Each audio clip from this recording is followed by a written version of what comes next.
A característica nos países onde tem mais prevalência da cepa delta é que ela tem esse comportamento de aonde ela chega, ela rapidamente se torna a cepa preponderante, tá? Mas ela tem uma letalidade baixa. Então ela não mata tanto quanto as outras cepas e não hospitaliza tanto os pacientes quanto as outras cepas. Obviamente, a gente tem que analisar isso à luz de algumas variáveis, né? Quais são as variáveis? Essa cepa delta ela está atingindo ou vai atingir o nosso país agora numa situação epidemiológica completamente diferente do que a cepa de Manaus nos atingiu, por exemplo.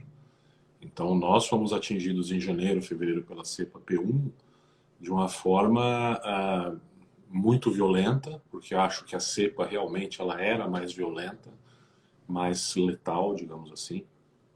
Mas, além disso, a nossa população era mais vulnerável, porque nós não tínhamos tanta cobertura vacinal, estávamos começando o processo de vacinação. E as vacinas, hoje em dia, por mais que se critique, etc., é inegável o papel que elas têm na prevenção de contágio e quando não há uma prevenção absoluta, quer dizer, o indivíduo pega, de certa forma elas reduzem um pouco a gravidade da manifestação clínica. Então hoje nós estamos com quase 50% da nossa população com pelo menos uma dose de vacina aplicada. Então isso é uma situação de vulnerabilidade muito menor do que a situação que nós tínhamos quando fomos pegos pela cepa P1. Então isso é um fator a ser considerado quando a gente pensa, mas a delta não hospitaliza tanto, não mata tanto. A outra coisa é a tendência natural, à medida que a gente for avançando no tempo, é que as próximas cepas elas tenham mesmo esse comportamento, né? Primeiro porque a gente está aprendendo a tratar, né? Então a gente Uhum. está aprendendo a tratar, a lidar, enfim. O corticoide está aí, que foi uma conquista aí que hoje é indiscutível, né? E segundo, porque essa é a tendência natural de todo o vírus. Ele tende a sofrer mutações que tornam ele menos assassino, digamos assim, e mais transmissível. Essa situação leva todo mundo, quer dizer, a gente a achar que esse vírus é o vírus que mais produz variantes, ou isso é comum em todo vírus produz variantes? Isso é super comum, Reda. É por isso que a gente toma vacina para gripe, por exemplo, todo ano, Uhum. né? Então, as mutações, elas são extremamente frequentes. Isso é uma das características, aliás, inerentes a todo vírus. Como ele possui uma taxa alta de replicação, obrigatoriamente isso implica em várias divisões e multiplicações do seu código genético. À medida que a gente vai dividindo e multiplicando mais, a gente tem uma chance maior de ter alguma coisa que sai do rotineiro e aí sofre uma mutação. Isso é característica comum a todos os vírus. Doutor Paulo, a grande pergunta é: todo mundo deve vacinar? Leda, eu acho que essa questão da vacina é uma questão que ela precisa ser encarada sem paixões, né? A gente precisa analisar o contexto no qual a gente está inserido. E quando eu digo a gente, eu não estou falando eu e você, eu estou falando você que está nos assistindo. Então, qual é o seu contexto? Você está realmente numa situação de vulnerabilidade? Não está? De repente, você não está numa situação de vulnerabilidade, mas não ser vacinado mexe muito com o seu psicológico, né? E aí isso acaba se voltando contra você mesmo, né? Então, isso é extremamente variável. Eu dou o exemplo das gestantes, né? O que em tese a vacina ela pode fazer, como a gente teve o caso da AstraZeneca aí, que teve uma gestante que acabou falecendo no Rio de Janeiro, um caso icônico, né? Uma promotora. Aí você vai, extrapola e diz, então nenhuma gestante tem que ser vacinada.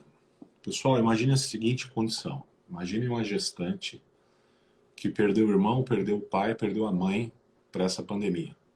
Ok? Qual que é o pânico dessa gestante? Pegar a doença. É. Claro, isso é natural, isso seria para qualquer um de nós. Então, o que é pior?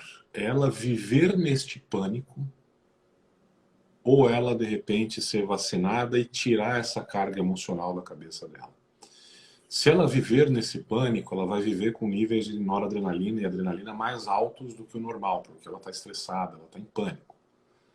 Isso também pode se traduzir em uma vasoconstrição placentária e levar menos nutrientes para o feto, pode também provocar aborto, pode provocar trabalho de parto prematuro, percebe? Então, neste caso específico, individual, para ela, apesar das vacinas não terem sido testadas em gestantes, pode ser que seja melhor ela vacinar do que não vacinar. Então, o que eu quero dizer com isso? Que é impossível você fazer uma recomendação sólida, contrária, de uma forma genérica e ampla. Você precisa sentir o paciente. Você precisa sentir qual que é o impacto que vai ter uma decisão ou outra na vida e na saúde daquela pessoa, no contexto em que ela está inserida.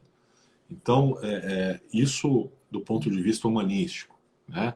Do ponto de vista puramente técnico, veja, Leda, eu já ouvia de professores meus há quase 30 anos atrás, a medicina é a ciência da verdade transitória.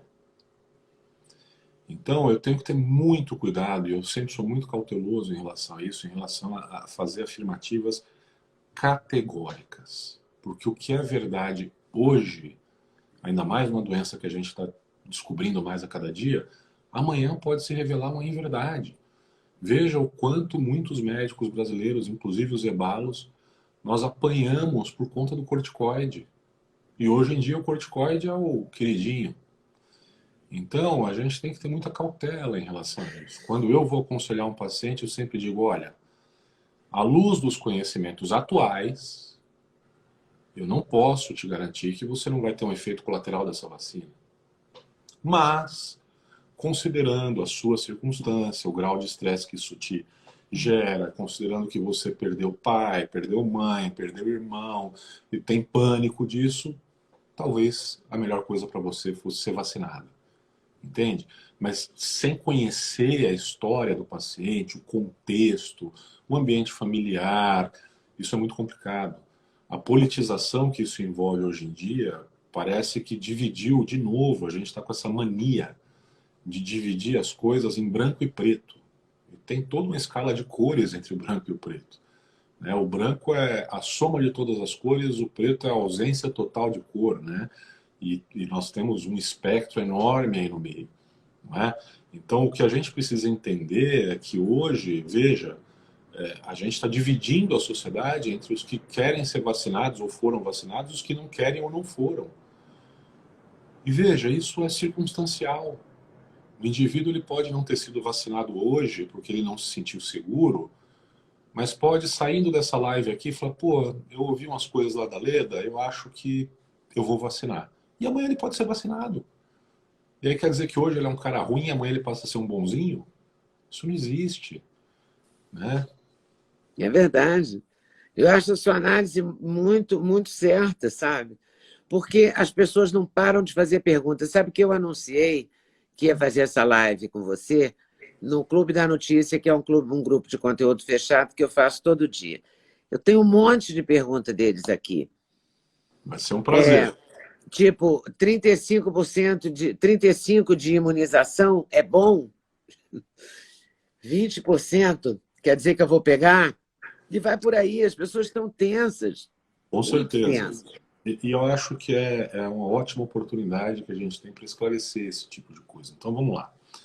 Quando a gente fala de imunidade, pessoal, de uma forma geral, vamos entender como é que o nosso corpo ele reage a uma agressão.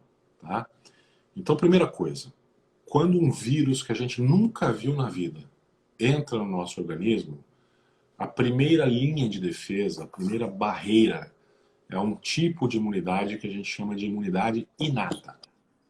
Então a gente nasceu com soldados, digamos assim, que vão promover uma guerra contra qualquer inimigo, uma guerra genérica, digamos assim.